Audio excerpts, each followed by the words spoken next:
Tirupati model ദർശനം എന്ന് പറയുന്നത് അതിനെക്കുറിച്ച് എന്ത് പറയും? തിരുപ്പതി മോഡൽ ദർശനം എന്ന് പറയുന്നത് അവിടെ 10-20 ഈ വലിയ ക്യൂബിക്കിൾസ് ഉണ്ട്, വലിയ വലിയ നമുക്ക് ഇരിക്കാനുള്ള സ്ഥലങ്ങളുണ്ട്, ചേമ്പേഴ്സ് എയർ കണ്ടീഷൻഡാണ്. അവിടെ ചൂട് പാല് നമുക്ക് കൂടെ തരും.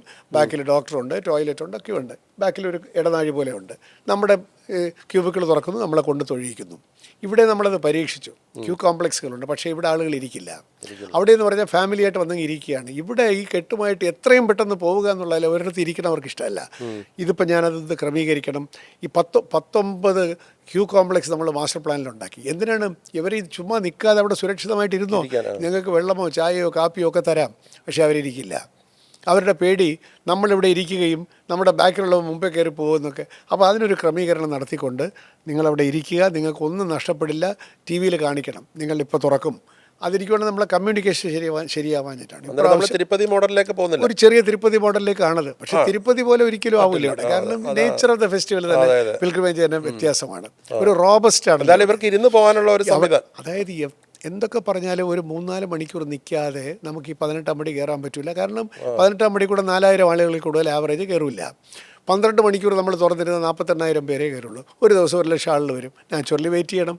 പിന്നെ നമുക്ക് ആൾക്കാർക്ക് മടിയില്ല, പൊതുവെ മടിയില്ല. പക്ഷെ നമ്മൾ ചെയ്തു കൊടുക്കേണ്ടത് എന്താണ്, അവരുടെ വെയിറ്റിംഗ് എത്രത്തോളം ക്ലേശരഹിതമാക്കാമോ. ലഘുഭക്ഷണവും മറ്റേ കൊടുക്കണം, വെള്ളം കൊടുക്കണം. ഇപ്പോൾ വെള്ളവും ബിസ്ക്കറ്റും ആണ്. അപ്പോൾ ഇന്നാളെ ഞാനൊരു പത്രസമ്മേളനത്തിൽ പറഞ്ഞു, നിങ്ങൾ തന്നെ ബിസ്ക്കറ്റ് കഴിച്ച് മടുത്തിരിക്കുന്നുണ്ട്, വേറെ വല്ലതും തരാമെന്ന് പറഞ്ഞ പോലെ ബിസ്ക്കറ്റ് മാത്രം കൊടുക്കേണ്ട, വേറെ പലതും കൊടുത്തൂടെ. അതിനെപ്പറ്റിയൊക്കെ ചിന്തിക്കണം. ഇതിന് അതൊരു ടോയ്ലറ്റ് ഫെസിലിറ്റി, മാലിന്യ പ്രശ്നം, അതൊരു വലിയ പ്രശ്നം തന്നെയാണ്. ഇപ്പോൾ എല്ലാം ഭംഗിയായിട്ട് നടന്നു നമ്മൾ പറയുമ്പോഴും ടോയ്ലറ്റുകളുടെ നിലവാരത്തെപ്പറ്റിയും ബയോ ടോയ്ലറ്റുകൾ കൊണ്ട് വച്ചതിനെ പറ്റിയും ഒന്നും പ്രസിഡന്റ് എന്നുള്ളതിലേക്ക് ഞാൻ തീരെ തൃപ്തനല്ല. ഇപ്പം ഞാൻ ബോർഡ് തീരുമാനം എടുക്കാതെ ഒരു കാര്യം പറയുകയാണ്. അവിടെ ഈ ടോയ്ലറ്റ് വരെ ലേലം ചെയ്ത് കൊടുക്കും. എന്നിട്ട് 10 രൂപ, ടോയ്ലറ്റ് ഉപയോഗിക്കുന്നതിന് 5 രൂപ, 10 രൂപ. അപ്പോൾ ഈ വരുന്നവൻ്റെ ചില്ലറ ഇല്ലെങ്കിൽ അവൻ 100 രൂപ എടുത്ത് കൊടുക്കും. അവൻ്റെ കാര്യം കഴിഞ്ഞിട്ട് അയാൾക്ക് പോകും. അപ്പോൾ ഈ കോൺട്രാക്ടർ ഇങ്ങനെ ഇവരെ ചൂഷണം ചെയ്തുകൊണ്ടേ ഇരിക്കുകയാണ്.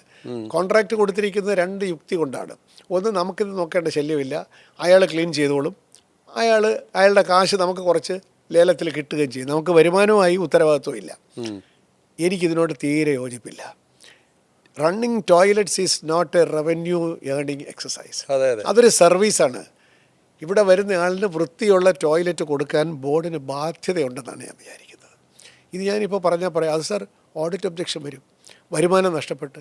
ഇതെന്താ കമേഴ്ഷ്യൽ ഓർഗനൈസേഷൻ, ഇവിടെ ലാഭം ഉണ്ടാക്കിയിരിക്കുന്ന പ്രോഫിറ്റ് ആൻഡ് ലോസ് അക്കൗണ്ട് ഉണ്ടാക്കിയിരിക്കും. ഇത് ലാഭം ഉണ്ടാക്കണ്ട, അയ്യപ്പൻ കൊണ്ടുവരുന്ന കാശാണിത്. അതുകൊണ്ട് അത് തിരിച്ച് സർവീസായിട്ട് കൊടുക്കാൻ നമുക്ക് ബാധ്യതയുണ്ട്. ബോർഡ് ഞാൻ ചർച്ച ചെയ്തിട്ടില്ല, ചർച്ച ചെയ്യണമെന്ന് ഞാൻ ആഗ്രഹിക്കുകയാണ്. There should be free toilets and clean toilets. അതിനുവേണ്ടി കാശ് അങ്ങോട്ട് മുടക്കാൻ നമ്മൾ ബാധ്യസ്ഥരാണ്. അതെങ്ങനെ എന്നുള്ളതിനെ പറ്റി വിശദാംശങ്ങൾ ചെയ്യണം.